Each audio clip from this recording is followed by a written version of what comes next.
First discharge of contract அப்படின்னா என்னன்னா, இப்போ 2 பேர்சன்ஸ் வந்து ஒரு அக்ரிமெண்ட் போட்டுருப்பாங்க. அந்த அக்ரிமெண்ட் வந்து கேன்சல் பண்ணுறது தான் வந்து டிஸ்சார்ஜ் ஆஃப் கான்ட்ராக்ட். இப்போ நம்ம டிஸ்சார்ஜ் பண்ணும்போது என்னென்ன ப்ராப்ளம்ஸ் வரும்னா, மூணு பீப்புள்ஸ் வந்து அஃபெக்ட் ஆவாங்க. ஃபர்ஸ்ட் வந்து கான்ட்ராக்ட். இப்போ நானும் ஒரு வருஷத்துக்கு ஒரு கான்ட்ராக்ட் கிளியர் பண்ணியிருக்கோம்னா, இப்போ நான் அந்த கான்ட்ராக்ட் வந்து கேன்சல் ஆகுது அப்படின்னா, அந்த கான்ட்ராக்ட் வந்து எந்த மாதிரி ப்ராப்ளம்ஸ் ஃபேஸ் பண்ணுவாங்க அப்படின்னா,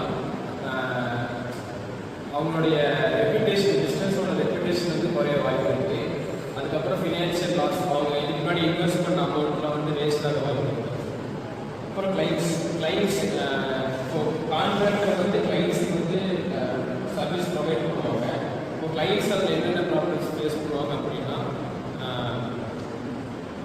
திடீர்னு அந்த கான்ட்ராக்டர் வந்து கான்ட்ராக்டை கேன்சல் பண்ணால் அவங்களுடைய பிஸ்னஸ் வந்து பாதிக்கும். அப்புறம் அதே மாதிரி தான் அமௌண்ட் நிறைய ஹியூஜ் அமௌண்ட் வந்து லாஸ் ஆகும். இதனால் அவங்க எமோஷ்னலாக வந்து நிறையா ப்ராப்ளம்ஸ் ஃபேஸ் பண்ணுவாங்க. அடுத்து எம்ப்ளாயீஸ், இவங்க கான்ட்ராக்டருக்கும் கிளைண்ட்டுக்கும் இடையில இருக்க மிஸ்அண்டர்ஸ்டாண்டிங்னால அதிகமாக பாதிக்கப்படுறது வந்து எம்ப்ளாயீஸ் எப்படி பாதிக்கப்படுவாங்க அப்படின்னா, கான்ட்ராக்டரும் கான்ட்ராக்டரையும் கிளைண்ட்ஸையும் நம்பி வேலை செய்கிற எம்ப்ளாயீஸ் வந்து திடீர்னு அவங்க கான்ட்ராக்ட் கேன்சல் பண்ணாங்கன்னா ஜாப் லாஸ் ஆகிற இது பிரச்சனை ஒன்று இருக்குது. இதனால வந்து அவங்களோட ஃபேமிலிஸ் அதெல்லாம் வந்து பாதிக்கப்படும்.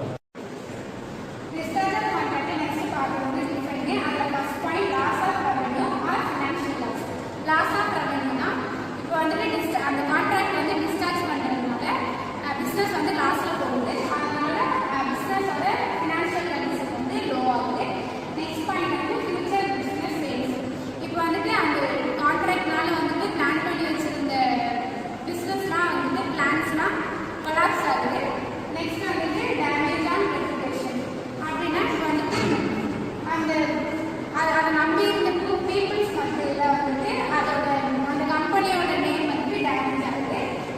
அடுத்த பாயிண்ட் வந்து கிளைண்ட் அண்ட் எம்ப்ளாயிஸ். இந்த கான்ட்ராக்டை நம்பி இருந்த கிளைண்ட் எம்ப்ளாயிஸ் அவங்களோட சேலரி எல்லாம் வந்துட்டு இல்லாமல் போகிறதுனால அவங்களோட டெய்லி எக்ஸ்பென்சஸ்லாம் வந்துட்டு பாதிக்கப்படுது.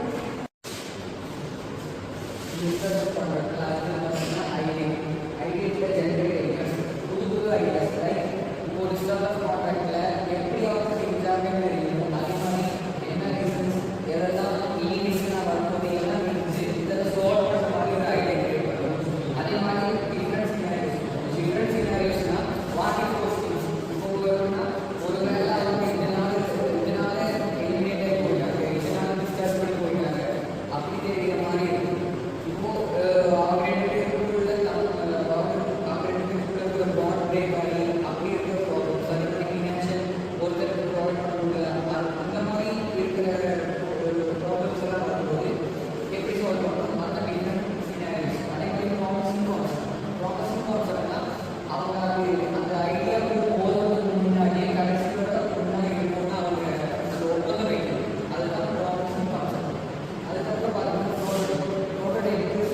பர்ஃபெக்டாக சொல்லியிருக்கோம். லைக் இப்போ அவங்க எதனால பிரித்தோம், எதுக்கு பிரித்தோம் எல்லாமே தெரிஞ்சு அதுக்கு ஏற்ப சொல்யூஷன், அதாவது கஸ்டமர்ஸ்க்கும் கன்சியூமர்ஸ்க்கும் சாட்டிஸ்ஃபேக்ஷன் ஆகிற மாதிரி ஒரு ஐடியா கிரியேட் பண்ணி